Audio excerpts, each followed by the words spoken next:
Pertumbuhan dan perkembangan makhluk hidup. Kali ini kita akan membahas tentang pertumbuhan dan perkembangan pada tumbuhan.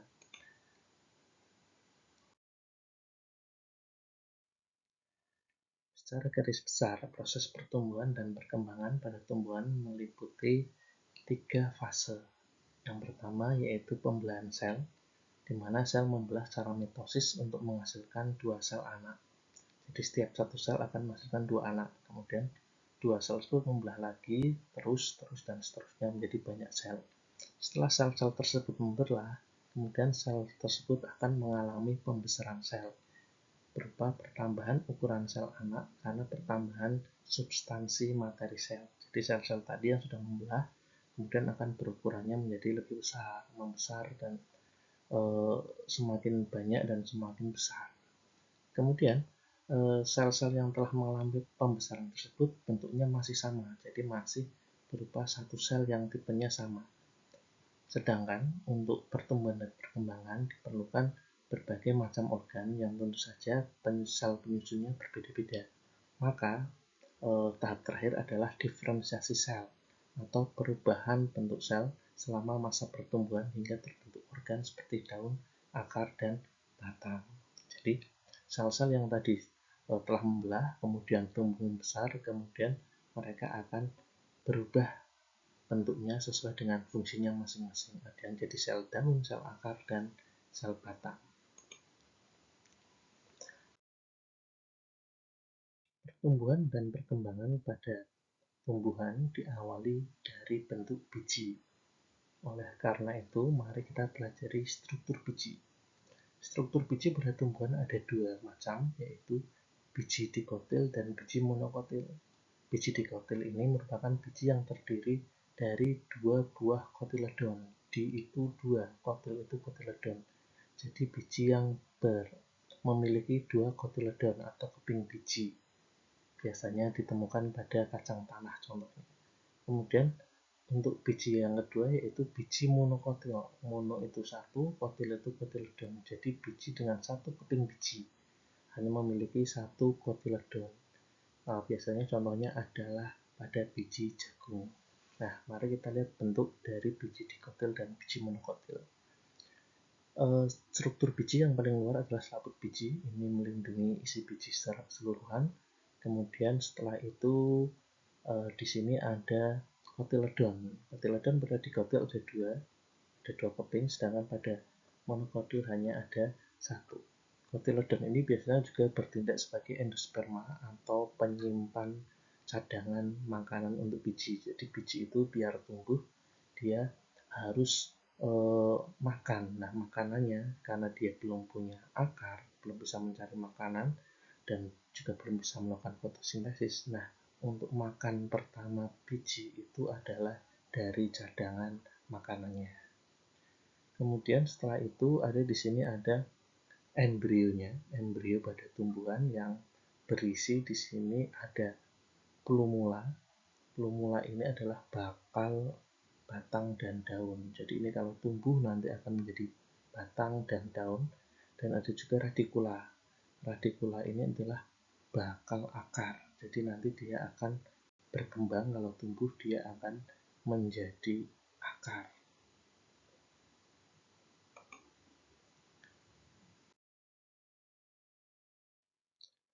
Sebelum mengalami pertumbuhan dan perkembangan, biji terlebih dahulu mengalami proses yang namanya perkecambahan. Nah, perkecambahan adalah berakhirnya masa dormansi biji. Apa itu masa dormansi? Dormansi adalah masa sel-sel tidak aktif. Jadi biji pada saat dia dibentuk oleh tanaman induknya, dia tidak aktif. Sel-sel di dalam biji tersebut tidak aktif. Jadi dia tidak bisa tumbuh kalau dia tidak aktif. Nah, biji akan mulai tumbuh diawali dengan proses perkecambahan ketika masa dormansi sel-selnya, ketika sel-selnya yang tadi tidak aktif itu menjadi aktif kembali. Nah, bagaimana proses perkecambahan pada biji? Bisa kita lihat di sini.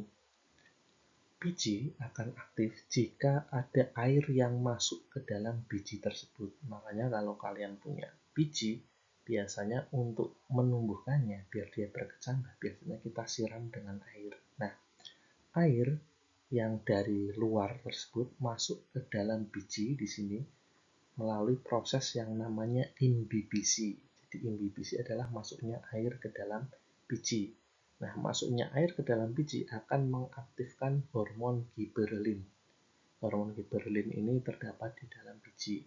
Hormon giberelin selanjutnya akan memberi sinyal kepada aleuron. Aleuron ini merupakan lapisan tipis yang menyelubungi endosperma atau cadangan makanan. Nah, aleuron yang menyelubungi cadangan makanan ini akan menyekresikan enzim. Enzimnya untuk yang pemecah pati di sini ada enzim amilase. Enzim amilase ini akan memecah pati ya kan, menjadi maltosa. Jadi memecah pati atau amilum atau karbohidrat menjadi maltosa. Selanjutnya maltosa akan dipecah lagi menjadi glukosa. Nah, glukosa akan masuk ke dalam sistem metabolisme di dalam embrio dan menghasilkan energi. Jadi ini yang terlibat adalah enzim maltosa. Nah, energi ini yang digunakan untuk pertumbuhan dan perkembangan. Dari energi ini maka tumbuhan bisa melakukan aktivitas tumbuh dan berkembang.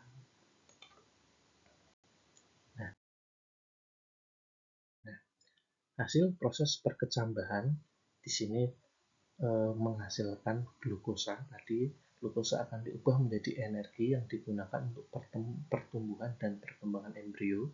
Selain itu, protein yang terdapat dalam endosperma juga akan dipecah menjadi asam amino. Asam amino ini akan disusun kembali menjadi protein-protein penyusun struktur sel ataupun enzim baru yang dibutuhkan oleh tumbuhan tersebut untuk berkembang dan tumbuh. Kemudian ada juga lemak. Lemak di dalam endosperma akan dicerna, dihidrolisis menjadi asam lemak dan gliserol. Nah, asam lemak ini dibutuhkan untuk menyusun membran sel baru. Jadi karena pertumbuhan itu membutuhkan sel-sel baru untuk tumbuh, maka lemak ini digunakan untuk membentuk membran sel. Nah, ini hasil proses keseluruhan perkecambahan adalah yaitu terbentuknya batang waktu masih muda dan daun ini dari plumula dan terbentuknya akar dari radikula. Jadi di sini proses perkecambahan telah selesai. Tumbuhan siap untuk tumbuh dan berkembang ke tahap berikutnya.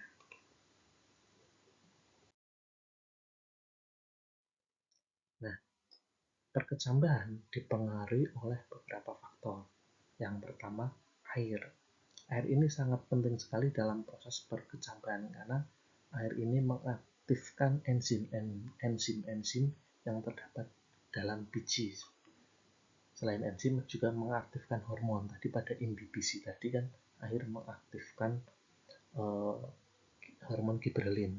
Selain itu, proses metabolisme di dalam biji selama berkecambah itu selalu melibatkan air. Kemudian oksigen. Oksigen ini diperlukan dalam proses oksidasi sel untuk menghasilkan energi. Energi dibutuhkan untuk tumbuh dan berkembang. Kemudian juga faktor lain adalah suhu yang optimum. Nah, suhu optimum atau suhu yang pas, yang sesuai, ini akan membantu aktivitas kerja enzim. Enzim akan bekerja dengan lebih baik pada suhu yang optimum. Nah, ternyata proses perkecambahan akan lebih cepat jika dilakukan tanpa cahaya. Ini namanya etiolasi. Jadi, kecambah yang ditumbuhkan pada tempat gelap atau tertutup, dia akan tumbuh lebih panjang daripada kecambah yang ditumbuhkan dalam cahaya.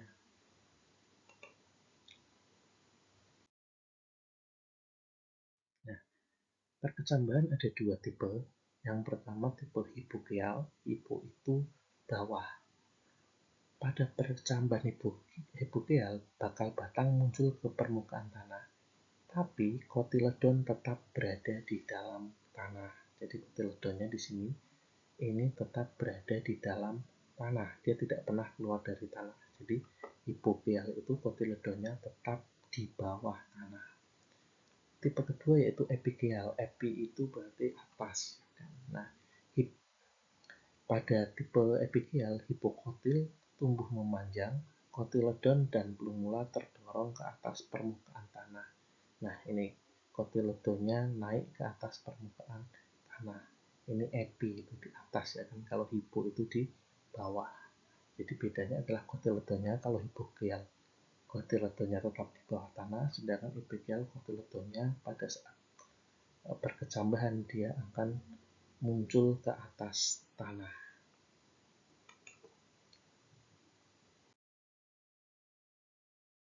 Nah, sekarang pertumbuhan primer. Pertumbuhan primer pada tumbuhan adalah proses pertumbuhan memanjang pada ujung akar dan ujung batang karena meristem primer. Meristem ini adalah jaringan tumbuhan yang muda yang aktif membelah, sehingga dia bisa menambah jumlah sel sehingga akhirnya menambah panjang organ pada tumbuhan.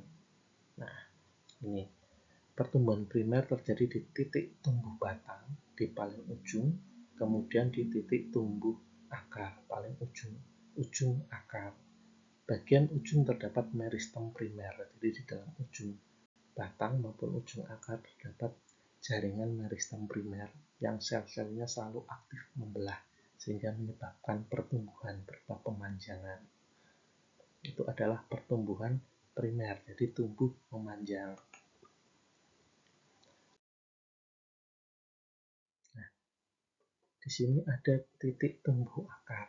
Nah, kalau kita lihat akar, kita lihat di bawah mikroskop, bentuknya akan seperti ini.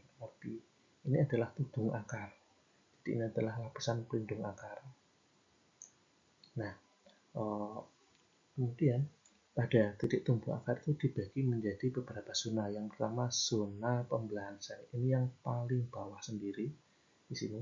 Ini adalah berisi meristem muda. Karena dia jaringan muda, maka sel-selnya aktif membelah, ya kan? Selnya berukuran kecil dan berdinding tipis. Nah, setelah itu sel-sel yang sudah aktif membelah ini kemudian nanti akan mengalami pemanjangan sel pada zona pemanjangan sel. Jadi di sini sel-selnya sudah mulai memanjang, hampir 10 kali dari panjang semula.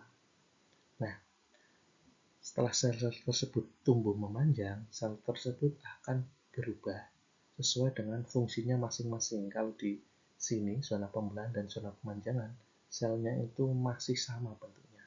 Nah, nanti sel akan mengalami proses organogenesis.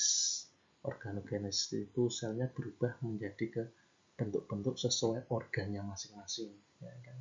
Jadi di sini ada yang bentuk kulit, ada yang bentuk kortek, ada bentuk silem dan floem. Ya kan?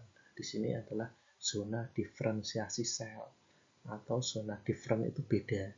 Jadi sel-sel di sini mulai mengalami pembedaan bentuk ya kan, melalui proses organogenesis.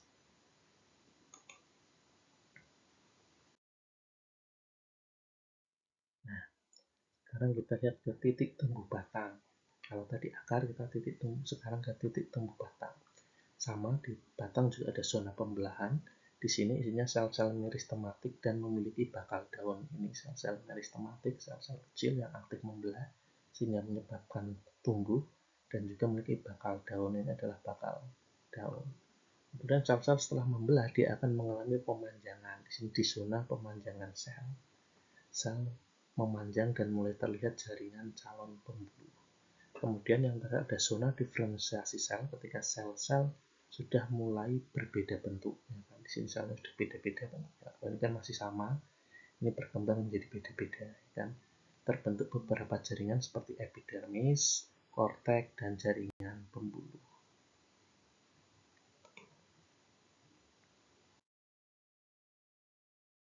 Nah, selain pertumbuhan primer yang memanjang tadi, ada juga bentuk pertumbuhan sekunder.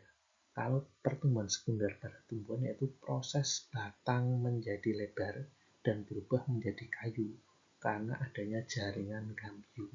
Nah, ini kalau kalian lihat pohon, batang pohon ini waktu kecil ukurannya segini, lama-lama dia akan membesar, semakin lama umurnya, semakin tua umurnya dia akan semakin melebar. Nah, ini namanya adalah pertumbuhan sekunder. Pertumbuhan sekunder ini terjadi pada tumbuhan dikotil, ya kan. Untuk tumbuhan monokotil seperti padi, jagung biasanya tidak mengalami pertumbuhan sekunder karena tidak memiliki kambium. Yang mengalami pertumbuhan sekunder hanya tumbuhan dikotil pada mangga, jambu, durian, dan semacamnya.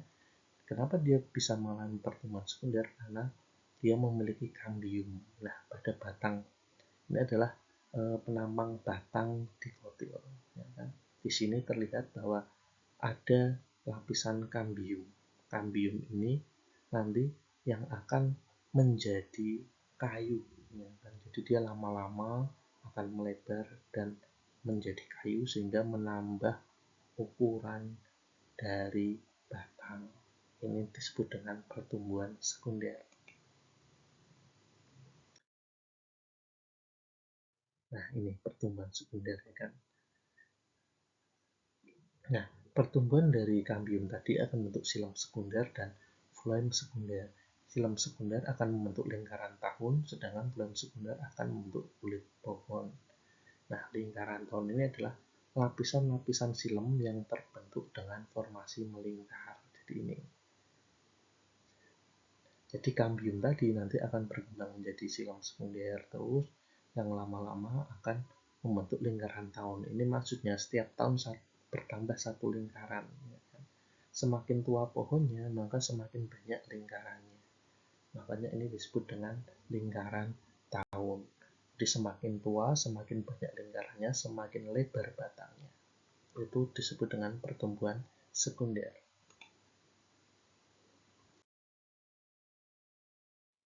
Oke, selamat belajar.